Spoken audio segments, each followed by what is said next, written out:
Today, we're setting sail back to 1492 to explore a document that profoundly impacted the world: Christopher Columbus's journal of his first voyage. This isn't just any old logbook. It's a window into the initial European encounter with the Americas, yet its history is as complex and debated as Columbus himself. Many people know about Christopher Columbus's journey, but fewer know the story behind the record of that journey. Columbus's origins before his seafaring voyages are largely unknown, but we do know he had a keen interest in geography, philosophy, theology, and history. Through what were later determined to be inaccurate calculations, Columbus believed he could open a new trade route to the East Indies by sailing west. After multiple rejections from various European monarchs, Queen Isabella I and King Ferdinand II of Spain eventually agreed to finance his first voyage in January 1492. On August 3, 1492, Columbus, along with 90 men and 3 ships, the Santa Maria, the Nina, and the Pinta, departed from Palos de la Frontera. Columbus meticulously kept a journal, known as the Diario, throughout this momentous journey. It wasn't just a personal diary, it also served as a law book and crucial evidence for the Catholic monarchs back in Spain. Upon his return in the spring of 1493, Columbus presented the original journal to Isabella I, who had it copied. She kept the original, giving the copy to Columbus for his second voyage. Tragically, the original journal has been lost since 1504, and the copy, which descended to Columbus's grandson Louis, is also now lost. So, if the original and its copy are lost, what are we reading today? The only surviving version of Columbus's journal is an abstract written by Bartolomé de las Casas. Las Casas, a colonist turned historian and a known defender of the Indians, made this abstract in the 1530s while preparing his work Historia de las Indias. This manuscript, consisting of 76 handwritten folios, disappeared for over 250 years before being rediscovered in 1790 by Martín Fernández de Navarrete. Navarrete later published an expanded version of the abstract in 1825. But how reliable is this abstract? This is where scholarly debate truly begins. Since its discovery, scholars have questioned the accuracy and fidelity of Las Casas's copy to the original. Some, like Henri Vigneault and Romulo di Carbia, even believed it to be largely or entirely a fabrication. However, Samuel Eliot Morison proved its authenticity in 1939, a view supported by later studies. John E. Kiska, a history professor, argues that Las Casas' transcription cannot be fully relied upon due to his personal opinions and potential bias. Kiska suggests that Las Casas, who saw Columbus as a symbol of Spanish policy towards overseas expansion and the manipulation of Native Americans, might have hidden Columbus's true motives in his transcription. Indeed, Las Casas was not a seaman and was not fully acquainted with nautical terminology, leading to obvious errors, deletions, changes, and alterations in his transcription. For example, he frequently confused the Columbian League with the Roman Mile.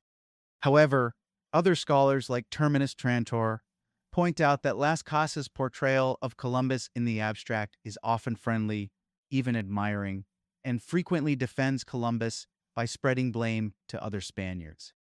Las Casas actually had close ties to the Columbus family, working with his son Diego, and supported Columbus's case in Spanish courts, which granted him access to the log. The abstract itself is a mix of summary and direct quotations from Columbus's own words, particularly in parts Las Casas deemed important. Let's look at some of the journal's fascinating contents.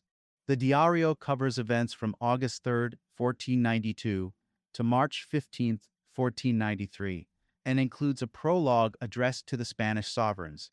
In the prologue, Columbus mentions his orders to sail to India were received in January 1492, following the expulsion of Jews from Spain.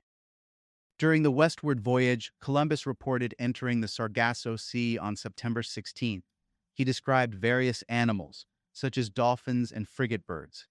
A significant scientific observation was Columbus's description of Western magnetic declination, a phenomenon European sailors had not previously encountered, earning him credit for its discovery among Europeans. The journal also hints at the crew's mood, with Columbus admitting he regularly announced a shorter covered distance to the crew than the actual one. On the eve of arriving in the New World, the journal reported an unknown light sighting. On October 12th, Columbus named his first landfall San Salvador. He described the native people as naive, naked, but welcoming to the European explorers. Despite his imperfect Spanish, Columbus drew comparisons between the New World landscape and Spain, noting features like spring-like conditions in Andalusia, rivers like those in Seville, and hills resembling those behind Cordoba. The journal, through Las Casas's abstract, has been a cornerstone for diverse interpretations of Columbus and his legacy. Kirkpatrick Sale, for instance, in The Conquest of Paradise, portrays Columbus as a product of a corrupted European society overwhelmed by Spain's pressure to find something significant, which led to his materialistic and polarizing views of the Native Americans. Jose Rabasa views the journal as an accurate, albeit picturesque and glorified account of Columbus's journey.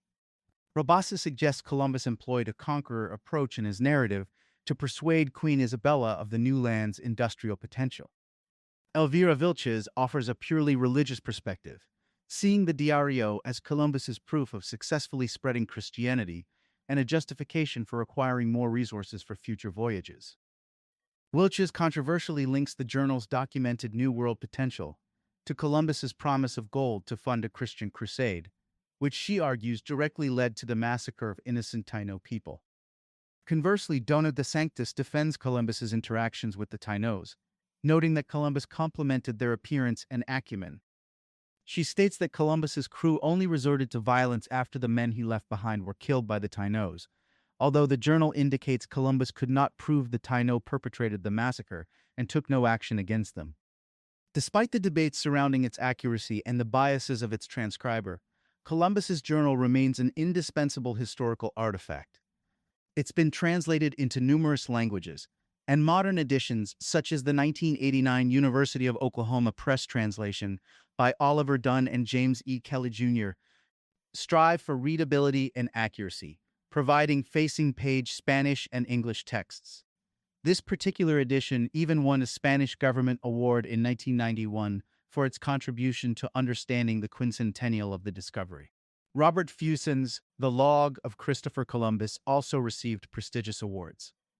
The Dunn and Kelly edition is considered the most complete and accurate scholarly edition of the Las Casas manuscript, offering the closest we may ever get to Columbus's definitive text.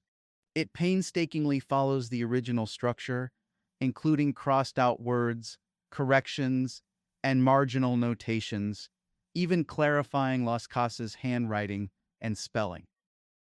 So, while the original words of Christopher Columbus are lost to time, the surviving abstract, though filtered through the lens of Bartolomé de las Casas, continues to provide invaluable insights into the momentous first voyage. It's a complex, contested document, but one that forever altered the course of history and continues to spark debate and analysis among scholars today. Thank you for joining us.